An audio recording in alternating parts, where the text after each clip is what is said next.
Ladies and gentlemen, boys and girls, children of all ages, it is that time again. Another episode of the premier podcast in strength and conditioning. Ing. We got one. Ladies and gentlemen, Baba Ganoush, the big guy, CEO, founder, power athlete, on vacation. And out of a courtesy for the big guy, Burn Ban is on. We don't have to roast him. We don't have to talk about small calves. Well, we have His Cro-Magnon size. hey, we have very important things to discuss. And That's we right. Don't want to waste anybody's time. That's right. Ladies and gentlemen, this is a crew episode of the podcast. We have an extended member of the crew dialing in from his own very own ranch, the Skutnik Ranch. Does the ranch have a name yet, Ben, or no? No, we've been working on that. And I think ranch might be a little bit of an overstatement. I say homestead. It's a Homestead. Homestead. Fair enough. Ben Skutnik, Block 1 coach, faculty member of health and sports sciences at University of Louisville. Where does the PhD candidate fit into this as well? PhD candidates kind of working on precision nutrition coach, power athlete, nutrition coach, CSCS. Lots of stuff in there. What have we missed? Great guy. Good hair. Solid mustache. Decently. We forgot his mustache. middle initial. X. It's X, right? Xander Kane, Oh my God. star of Triple X. Ladies and gentlemen, this is not a movie podcast. This is a Q&A podcast. We went to the hotline, the Power Athlete Radio hotline, which is live. We are taking questions for myself, Tex, the crew, John, our nutrition folks, you name it. And we even have some phone a friend opportunities from some podcast alumni. So if you have a question, call us, leave a message. That number is 929-ING-0. That number, 929-464-4640. You're going to get a nice friendly greeting from the crew. And then you can go ahead and leave us a message like the one we're about to listen to today, that's talking a little bit about, asking us about a popular wearable in the space of training and nutrition and all that stuff, right? Do we have any small talk? Should we just get into it? Let's get into it, and then the small talk, I feel, will come naturally with this crew. Sounds good. All right, so Ben, here we go. This is what my man, longtime listener, Vince Herman, has to say. Hi, my name's Vince Herman, and I was wondering, I just got the Whoop Strap 3, and I was wondering what you guys thought of it as a training tool and its viability. If it's something I should hang on to and use, or if it's something that's just a giant waste of my money. Thank you. All right. You're welcome, Vince. Thank you for listening. So the Whoop Strap. So the Whoop Strap is a wristband, which pretty kind of a cool chain, like I guess entered the space, pretty cool concept where it's like, it's a wearable you can wear at all times because it has a rechargeable battery pack that you hot swap, right? Now, I know the big guy had an early version of the Whoop Band and wasn't too impressed. Well, it was interesting because I don't know exactly, maybe Ben, you can clue us in a moment here, how they work, but it was based off heat from John sharing it. So when he would go to weld, he would burn upwards of, 14,000 calories a day, according to that. So that instance, I don't know if it was built for the welding community, but. So how do we want to tackle this, Ben? So we looped you in because being a member or in the sports sciences space, I know you've done some research on this stuff. You yourself are a user of this stuff. I know I got one of the Garmin watches. I've tinkered with like Fitbit back in the day, they're really the pioneer of this stuff, right? Like I that was going to be one of my questions for the crew, who was first, and you also heart rate monitor. We can throw that in there. As a wearable. So the question is, it's viability. So why don't we let's not talk about Whoop, or should we talk about Whoop? Or should we let's just talk about wearables and the viability and why do people even wear this stuff? So Ben, where are you at with this? I mean, like you said, on me right now, I have two wearables. I have the Oura Ring and a Polar watch. I'm a big fan of wearables in that they do provide some context to what's going on. You know, I think the real issue is being able to action what they tell you, though, right? I happen to be, like you said, in a field. My education is in this field, so I'm able to conceptualize what these numbers are telling me. Because the big issue, if there is one, with wearables is what we call the black box phenomena, where, you know, like you mentioned, the Whoop was saying that John was burning 14,000 calories. You don't know how it got there, right? You think it was using heat, but this black box phenomenon means that these wearable technology are taking in something, whether it's some kind of pulse wave measure or body temperature or whatever it is, and they're using whatever algorithms they're using, a lot of times proprietary, and then they're spitting out a number. And so it's that black box phenomenon that I think is kind of the hang up, where since you don't know what's going on, it's tough to really trust wholeheartedly what it's giving you. Does that make sense? For sure. And going to like, let's just use steps, right? Steps as a metric to measure. Mm-hmm. And it's like pretty strongly correlated to, you get some steps, you get some activity, it helps with your daily caloric burn. But there will be times where, like, I'm sitting and tinkering with something, and then my steps goal, I just crossed it. And I'm like, I didn't do anything. And that's what's great about exercise. If you just put these wearables on, you can exercise without exercising. But there's an example of, like, okay, this clearly using like an accelerometer or device, and the pattern of whatever I was doing, like moving shit or turning the page, is registering as steps. Now, it's probably pretty consistent with that. So I guess if your activity is consistent, then you could account for that, or take the watch off if you're doing shit. But well, I don't think they're having people with the goal of gaming it to hit their numbers. But it comes down to, can I even trust any of this data now? Yeah. If they can't calculate and differentiate me turning a page in my giant textbook of Texas blog posts, how can I trust it to actually monitor my steps or differentiate? And that's probably not the best example, but a more meaningful one would be John's experience. Well, you've presented a reasonable doubt.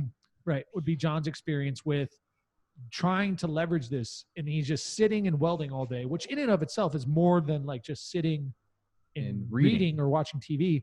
Like, there's more, I guess the heat is presenting a stress, but that wearable is going to recommend to him now, based off that algorithm, that he needs 2 days of rest from welding for 6 hours. Or does it tell you how much you need to eat?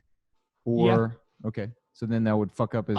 It could, if he was not as tuned in with his nutrition, maybe it messes him up. Right, and this goes into maybe like insight on, there is like metabolic load or caloric burn, and let's say someone is leveraging or relying on their wearable to tell them how many calories they're burning, so that they could eat that many calories. I mean, there's a risk there, I'd imagine, Ben, like going into that black box. Right. So real quick, I want to take a step back to steps, right? You brought up steps and how, you know, my watch will measure my steps, my Oura ring will measure my steps.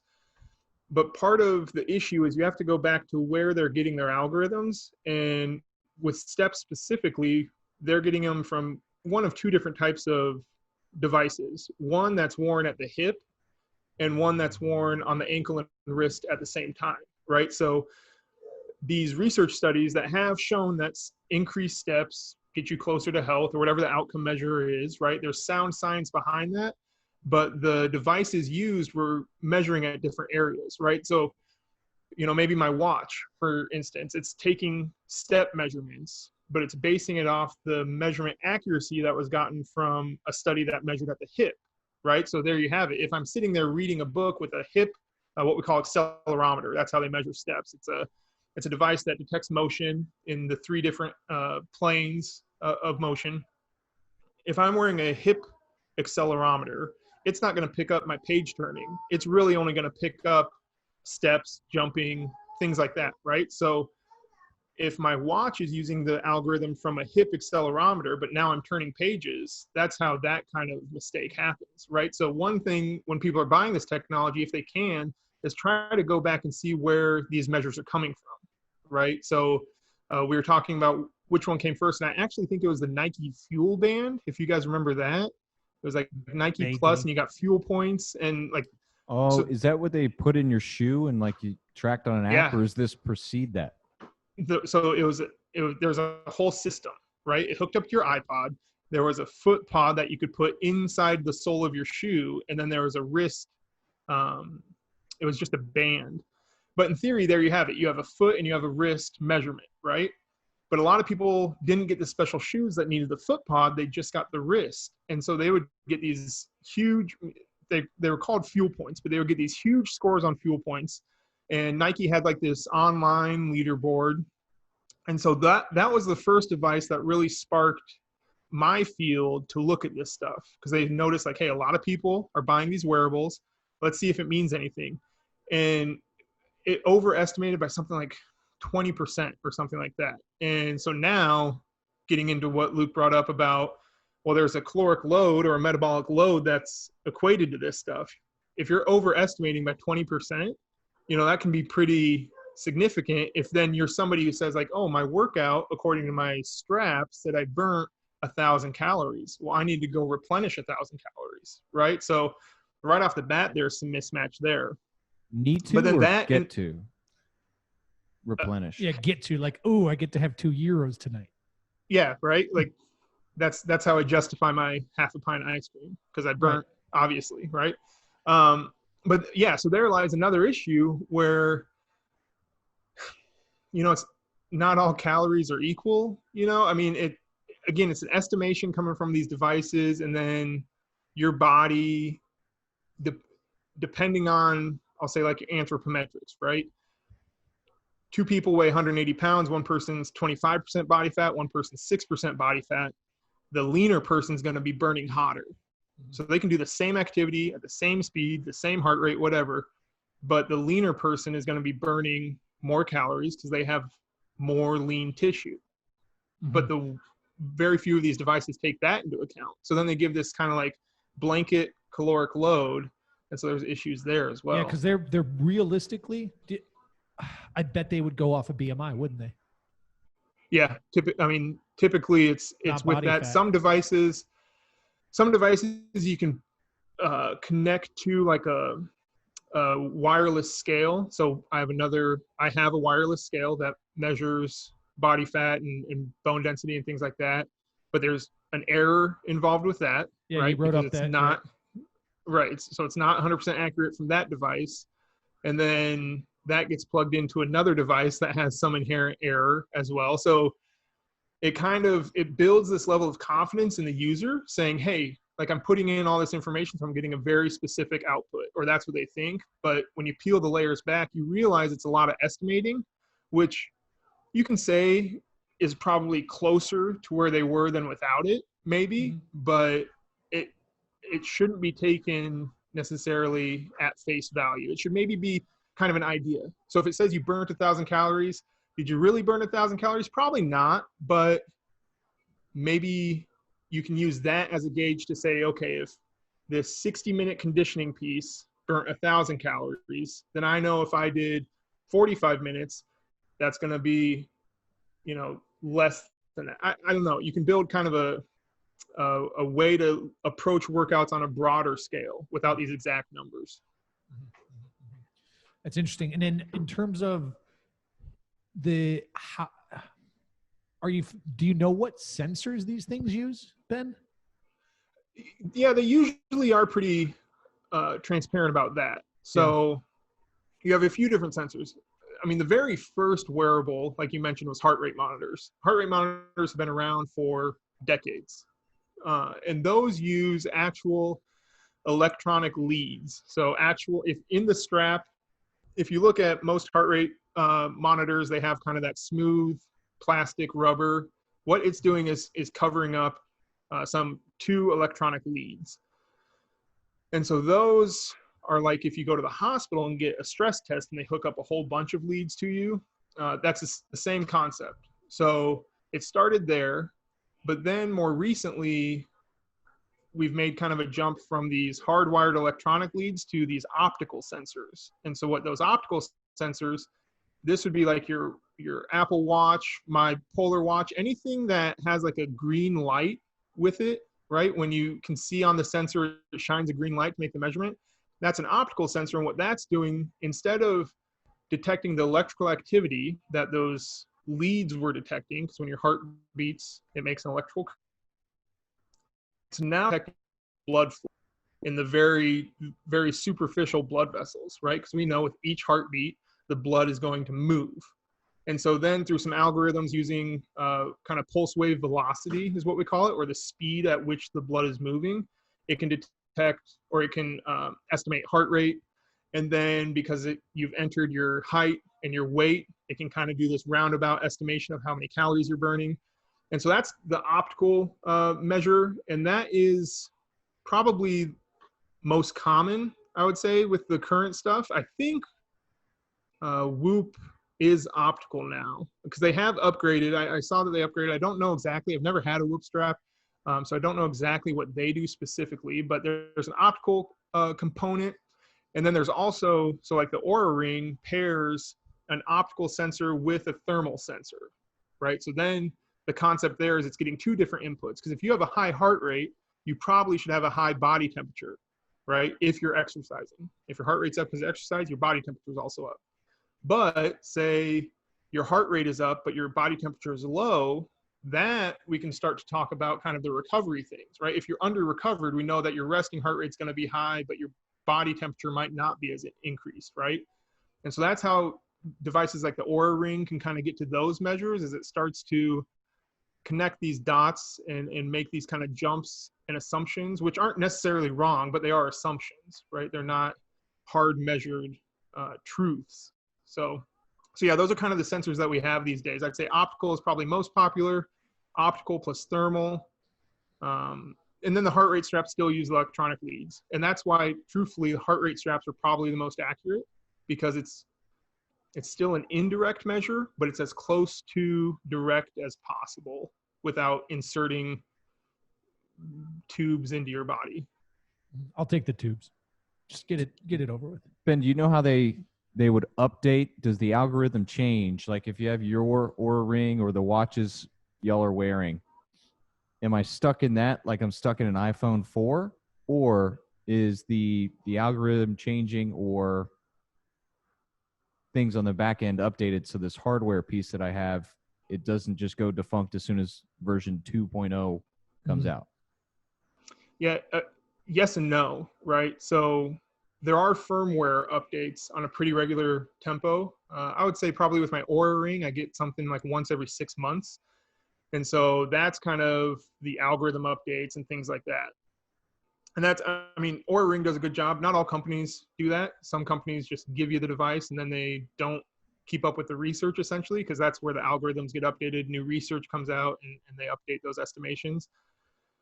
But if there's a hardware update, so a new sensor, which new doesn't always necessarily mean better. Oftentimes it means cheaper. That would be like going from version 1.0 to 2.0. If it brings down production costs, if profitability is higher because it's cheaper to make or whatever, right? That's usually when we see a jump in devices. Sometimes, very not so often, I'll say, they will change it for something like usability. I know the Oura Ring version 1.0 was kind of a big clunky device, and now they've pared it down to just what looks like a normal ring. Sometimes that happens, and that's how they also change from version 1.0 to 2.0. But more often than not, that's driven by the dollar. Mm-hmm. And I got to imagine that, because along with a lot of the wearables, you have the app. Most of it goes straight, like pipes into your phone. Probably some on like web dashboard you could really get, like maybe log in. But that is where I think, there's a lot of layers of estimation that kind of start to, as you compound those, affect accuracy. Is that a fair statement? Like even collection point and skin pigmentation can affect the accuracy of the collection of these sensors. Mm-hmm. So like when we did have Harpreet on, who's the CEO of Oura 309, right? Power Athlete Radio 309. Yes. he was talking about just in general, the ring is a more accurate collection point than the wrist. And then I remember doing some Google foo and some half-assed internet research that led me to some studies about heart rate accuracy of chest strap versus wrist versus finger. And that, like you said, Ben, like heart rate monitoring over the chest is 98% accurate. Everything else was in that 80 to 70 percentile of accuracy. So you have that is layer number one. Layer number two then is the algorithms after the data is pushed into the app, and these things spin up to provide you insights like how recovered are you? How intense was your workout?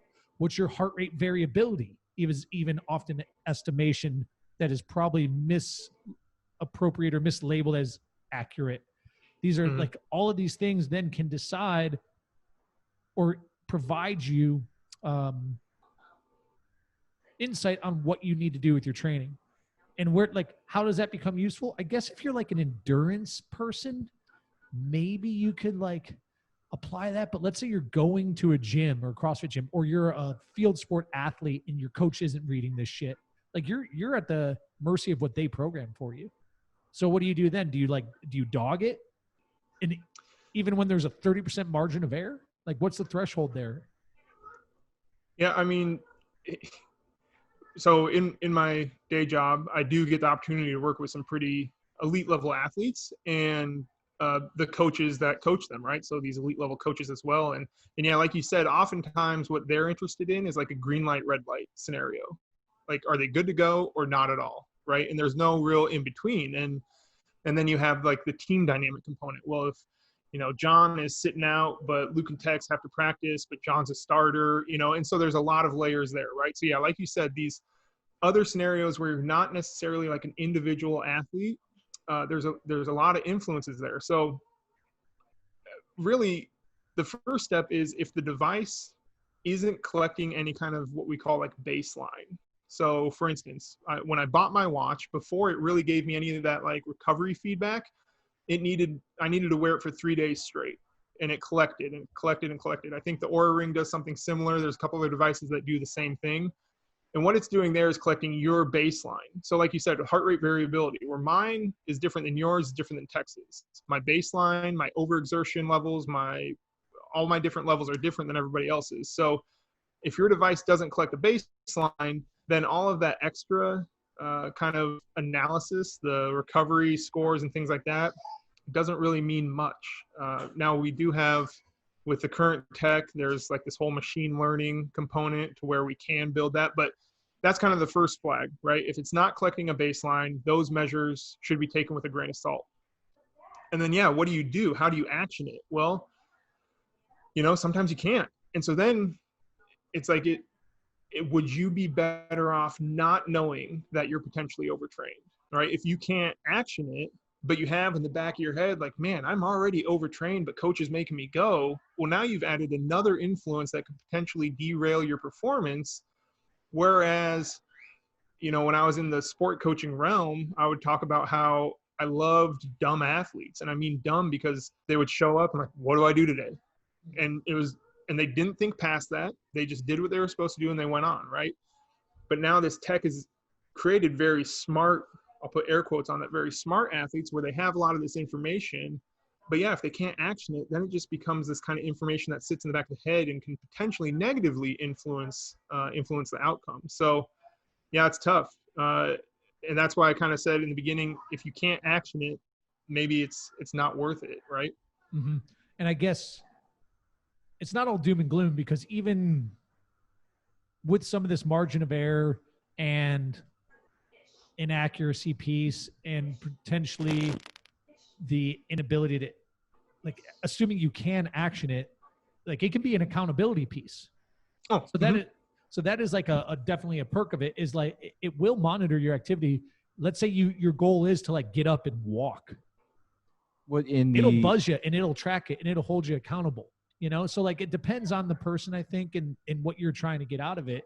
I would say if you're trying to attack, like really dial up your precision on your calories in, calories out monitoring, like you said, Ben, I don't know that this is your solution per se, but if your goal is just to like ratchet up accountability and get some general insights that you're willing to just observe and potentially change lifestyles or monitor or modify lifestyle on, I think it's a good buy.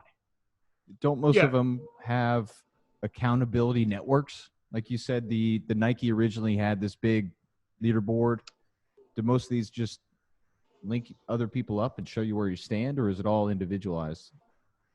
Yeah, I think I know. So, for instance, my Polar watch, there is through Polar an app where I can connect with friends, but then I can also upload all my data to the Strava app. And Strava is like Right. this big app where then I can have these challenges with people. I know Whoop has kind of a universal leaderboard where you can also join like little teams as well. And so, yeah, I think you guys are right on with the accountability component. This last, or for my mom's last birthday, I bought her a smartwatch, and it really was for that. She works a desk job, right? She gardens. Like if you ask her like, oh, what do you do for exercise? She says she gardens. And it's like, that's not really exercise, Mom. That's just living, right? So I bought it to kind of initiate more movement, and it's worked, right? She put it on the first day and was like, oh, I thought I was doing a whole bunch, but really I wasn't. And so she's made some lifestyle changes. So yeah, absolutely. But I would say if you're at the higher level, there's either more advanced technology that you can use. So a Whoop strap, if you're an elite athlete, probably isn't the most prudent technology out there if you're going to leverage some kind of technology. Or like you said, if you are at the point where you're getting granular with calorie counting and things like that, maybe something a little bit more accurate. But again, it can show you trends. So if you know, an hour long Jack Street workout, you can see, does that burn more or less than an hour long Field Strong workout, right? You can start to make those comparisons. So then you can say, hey, if I'm doing all these different activities, I can get a gauge on which is taking more or less, right? The actual numbers might not matter, but you can start to piece together what really the effects are, kind of the global effects, right? Yeah, more of like a longitudinal, and that's what's cool about a lot of the dashboard stuff. And I think Whoop is pretty elegant with that in terms of how you can evaluate like a longitudinal activity curve.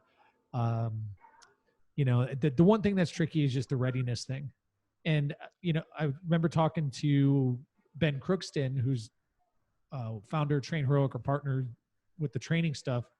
And he was talking about how, because hey, it'd be cool to get an API to plug in, blah, blah, blah. And he's like, okay, why? You know, and he has this interesting Socratic method on whittling it down that it's just like, it'd be a fun project. But, but they have their readiness score. And there's apparently been validate this. There's a chunk of research that says just for most athletes, their intuition is just as accurate as some of the wearable stuff in terms of their readiness and recovery. Yes. Yeah, no, that's 100%. Oftentimes the greatest athletes will know, they'll self-regulate, right? They will know. And I've seen this firsthand. So before all this, I was a swim coach, and I had the opportunity to coach some really high level swimmers, and you could tell they would do the workouts, but they were going through the motions. And as a young coach, that used to really frustrate me, but then you learn they're preserving themselves because they know today's not the day, right? Whereas someone who's like myself, not necessarily genetically gifted, but thought like, oh, I'm going to work hard. Like I would attack training, like I want to crush it every day. And that's just not conducive to long-term performance, right? You kind of run yourself into a hole. So oftentimes, yeah, the best question is just, hey, how am I feeling? Or if you're a coach, how are you feeling, right? And whatever feedback they give you is pretty accurate, right? Because regardless of what their heart rate variability score is, if they say they're feeling pretty beat up, they're feeling pretty beat up. Like you can't get them out of that psyche, right? If they're in that headspace of like, oh, I'm run down today, well, then you run down today. So today's probably not the best day to hammer it. Now you can say, well, there's some like mental component to it, and I guess I could get behind that. But yeah, oftentimes immediate feedback like that tends to be pretty in line with what the biological markers say. And the thing about that is it's too simple, right? People don't want to believe like that. It's a lot like body composition. People who've been studying body composition can just eyeball it and they can get pretty close to whatever the devices say, but that's too easy, right? People don't want to believe that it's that easy. They want to get this kind of confirmation of I'm spending all this money on this tech to get more than I could get just by asking myself, how am I feeling today?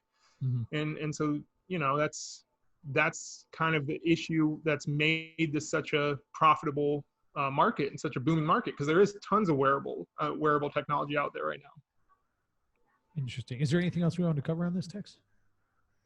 More in line with the performance aspect, and when the ergometer, it was applied to soccer players and Aussie rules football, and there was a big boom because Australia, I understand their sports scientists well ahead of what we got in the United States here.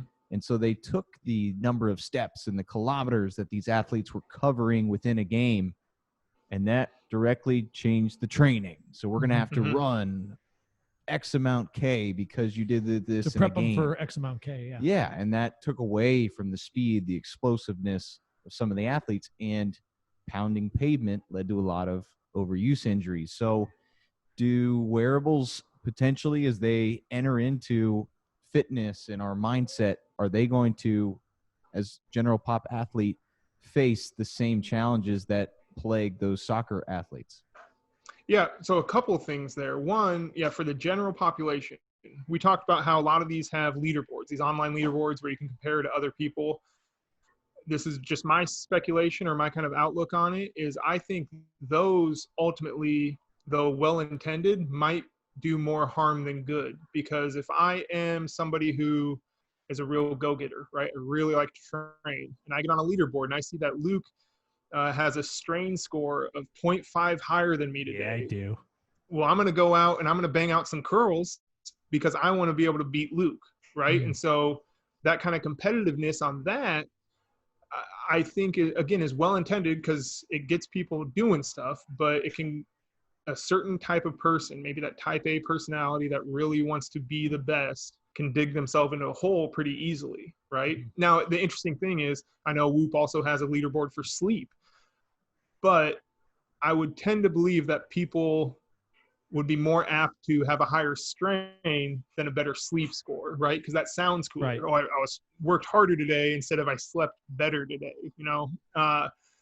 And so with the general population, I think that's where your trainer or your coach or whoever works with them needs to be that voice of reason, you know, needs to help contextualize some of this stuff, help them understand the broader picture of everything. But on the performance side, you know, these high-level athletes, we're seeing the pendulum swing the other way, right? The NBA is a great example of that. We have all of this player load data coming out now, right? We have people resting. We have athletes resting through the regular season because they know they're going to make the playoffs and things like that. And that's where my job at the university kind of sits, is in that realm. And, you know, to be honest, I'm kind of back and forth on that, because I do see the value there, because there is some definite, I'll say, indicators through load management and things like that about how you can avoid injury. You know, we know using like the catapult system, it's a GPS system. They wear these little vests that have this little GPS unit, and it can track running speeds and total distance ran and stuff, and it calculates load, essentially player load. And we can use some of those markers to show if there is a too rapid of an increase from week to week or things like that. And we can help manage injury that way. And at that level, that's probably not a bad thing. But what I'm afraid of now is that's trickling down. So we have these elite athletes who are like finely tuned Ferraris, and we're applying the same concepts from them now to these younger athletes. And while I'm not a fan of overtraining youth, we do need to understand that youth are not small adults. They are a little bit more resilient in certain aspects, and they do need a certain level of stress to progress, right? They do need to be pushed, but it needs to be, you know, directed. It can't just be this blanket, oh, we're going to run and run and run. It needs to be directed, but it is, I think, important. Otherwise, we get non-resilient athletes later on. I think you guys had Derek Hansen on, right? Sprint coach, talking about, and you guys were talking about feed the cats and how that kind of misses a important component. I think it's right in line with that, right? Yeah. The youth need they need to train. It needs to be smart training, but they need to train. Otherwise, they're not going to get to that level. You know, how John Wellborn trained in year 10 of the NFL was not how he trained as a sophomore in high school, right? And you could say, well, some of the training he did as a sophomore wasn't smart. Sure, I'll buy that 100%. But you can also say if he didn't train the way he did as a sophomore in high school, maybe he doesn't get to year 10 of the NFL, right? And so it's this tough balance there. But that's kind of my one worry about tech making such a big appearance in high level performance, not so much at the level that it's being used at, but people at lower levels seeing that and trying to apply the same concepts to their level. I think there might be some disconnect there. What would be interesting, and Ben, you shared this with me, the new NSCA certification that's coming out. Can you explain what that is and then how it can potentially help educate more people not to mess up our kids? What's it called? Yeah, is the Certified Performance and Sports Scientist, I think, right? The CPSS? That is it. Okay. Yep.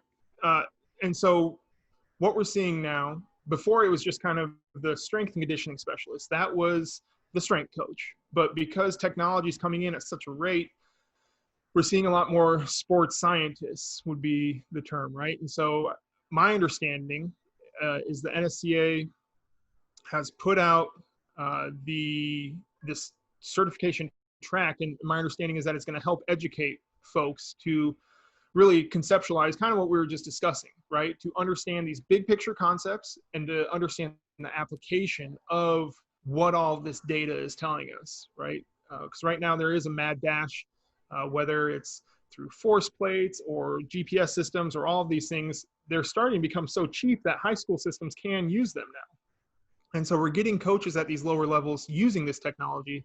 And so I think the NSCA has noticed that and trying to make an effort to help formalize an educational track to allow these coaches to, most prudently use this information. So I'm excited. I think 2 years is when it opens up, I think. Yeah, I'm excited to see where it goes, because that is definitely, much like the rest of the world, data is becoming a big thing, right? And I don't think it's going anywhere in sport. So I think, especially for those young strength coaches or those young performance coaches who are just now getting into it, that'll be a valuable tool for them. But I think it'll also help folks who've been around for a while and they need kind of a crash course to understand this stuff. Because, again, we can't deny, the old strength coach, it's worked, right? They've been successful athletes who have used zero technology, right? So that method isn't necessarily useless anymore, but it's slowly getting pushed out, I think, just because of the availability of technology. And so I think it'll be good, but I think people need to remember, like we talked about, the best thing you can do is ask, how am I feeling today? Or how are you feeling today, right? These technological advances shouldn't necessarily replace, they should just maybe add context, or if you need like that third person opinion or something like that, right? They just kind of influence, but shouldn't delegate or shouldn't decide how training or how performance should go. And the readiness survey on Train Heroic that Ben's kind of poking back to is, I want to say it's how sore are you? How tired are you? How's your mood? Feeling? Yeah. And then sleep. How's your mood? And then how's your sleep? Yeah. How's your sleep, soreness, feeling, or mood? Energy. And what's your energy level? So those are the 4 questions that they use. And I know we've put together cycles based off readiness and kind of leveraged Chris Morris's fluid periodization. Long day. Fluid periodization, which ultimately is in a simple form, picking the right movements and volume relative to that. Yeah, and intensity relative to that readiness state. But he used the omega wave and and he's stuff. University of Kentucky football. How a normal person, not a Division I collegiate athlete in the SEC, can apply the readiness score, I feel, is grindstone. Oh yeah. On Train Heroic, Power Athletes Grindstone program. But so go ahead, Ben. Well, I was going to say, I think the cool thing about like Train Heroic's readiness survey is also as somebody becomes more inundated in training, that actually becomes more accurate, right? Because oftentimes what you'll see is somebody who's new to training, you hit them one day and then the next day they're going to say, oh, I'm just wrecked. But then they slowly realize like, well, that's not wrecked because we're going to hit you with something worse than, and so the more they train, the more accurate that becomes. And, I'll be honest, I don't know when the last time I scored 5s on that was, but I know I also really haven't scored 2s in a long time because I gained an understanding of what those feelings really are. Interesting. I'm with you. I'm mostly 5s on rest days. Even then, my mood's probably a 2. Yeah. No. How about this, Luke? For the next week, I'm out. or we need longer than that, right? I grade Luke. Luke grades me. Sure. 0. So what's the consensus though? Let's kind of start to button this up here. So my man Vince wants to know, is it worth it or is it not? I mean, I would say if he's got the income, right, and he's checking all the other low-hanging boxes. So if his sleep is already 7.5, 8 hours a night, if he's already eating pretty well, right, eating colorful plant choices, eating good sources of protein, if he's drinking enough water, things like that, if those are all in line and he has the disposable income, sure, right? But I'm more apt to say, what about if you were to do a self-assessment and what I'm trying to get here is he going to spin out or get wrapped around the axle on some of these insights as well? Are you that type of personality? What would you call that personality trait? Like, not neurotic, because that's a little extreme, but if you can easily get tilted off kilter, I don't know if it would be right for you either, because just speaking in my experience, I enjoy mostly tracking sleep with these things. And when I wake up and I see that it was shitty sleep, it's like, oh, that's interesting. I know it's not going to change the tempo and intent of the day, but it will definitely, if it's 3 days in a row, it will change my behavior and be like, hey, Ash, we got to make something. We're throwing something in the crock pot. Dinner's quick. As soon as the baby's down, I'm down. That is it. So, but I don't freak out on that single day with that single data point. I feel like there's people who do, and that's who this might not be ideal for. Yeah. And that's something I think that could be solved through some self-education, right? Learning what these measures mean and kind of learning how things work. Because I'm like you, my biggest benefit from the Oura Ring is it measures body temperature at night. So I use that if I see there's a couple nights in a row where I'm decimals of a degree high, I know I'm probably getting sick. And then sure enough, 3, 4, 5 days of that, and then I get hit with something. And so it gives me that kind of insight to be prepared for this. But like you said, it's not going to change how I execute the day. But it just gives me a little bit of context, a little bit of insight. But yeah, so maybe that personality it's not the best for. But I also think, again, it comes back to, are you willing to action it also? If the Whoop strap is saying, hey, take a rest day, that's the hardest part for a lot of people. Because whether it's on Train Heroic saying, well, there's a workout scheduled today, so I got to do it, right? John didn't schedule a rest day today, so I need to do this. They kind of forget that John's scheduling these programs for thousands of people. So it's just kind of a broad stroke of hey, if you're training, this is what you need to do today. So if you can't action it, and specifically when it's telling you need to recover, then I just don't think you're getting the real value, right? Because you shouldn't need somebody to confirm that you worked out, right? If you worked out and you got a good sweat and you're feeling a little bit of a pump or whatever, that should be enough to say hey, you moved the needle today. Really where the benefit comes is on the back end, the recovery, things like that. And if you're not willing to action those, if you're not willing to take an unplanned couple days off or back off and do some steady state aerobic instead of hammer the Johnny Wad that day or something, if you're not willing to do that, then you're also not getting the value of the device, I would say.